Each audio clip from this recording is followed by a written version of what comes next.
And now to breaking news about a secret flight President Trump took amid an Iranian plot to take down Air Force One. CBS News has confirmed U.S. intelligence learned of the plan to shoot a missile at the president's plane as he left the NATO summit in Turkey just last month. Now, the president secretly just got into an Air Force jet, and both planes then flew from Turkey to Mendenhall, England.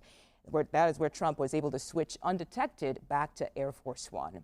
Let's get to CBS News White House reporter Olivia Rinaldi, who's following this for us. Olivia, what else are you learning about how all of this unfolded? Well, Mugo, on July 8th, when the president was in Turkey for the NATO summit, which I should mention is a NATO country, there was a credible threat from the Iranians to shoot a missile at Air Force One.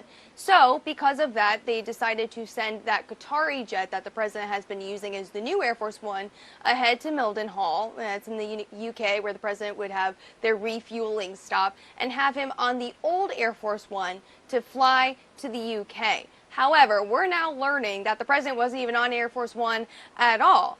He boarded the flight and then was seen taken from that flight, Air Force One, on a catering truck to a smaller Air Force C-32A aircraft that was nearby. So it's one of those supplemental planes that they use when the president goes abroad. This was unbeknownst to reporters who were on the plane at the time. Even reporters who were on that plane were told to lower their window shades because of the threat. So this was done in secrecy, essentially using Air Force One as a bit of a decoy. And it still had White House staffers and press on board. They both flew to the UK, where the president landed, then reboarded the Air Force One flight, and then was seen deplaning and getting on the new Qatari jet. So a lot of movement here, but still an elaborate ploy to cover up where the president was at any given moment in an effort to keep him safe. He was also asked by reporters about them lowering their window shades and about the credible threat when they were on the new Qatari jet heading home. Take a listen to what the president said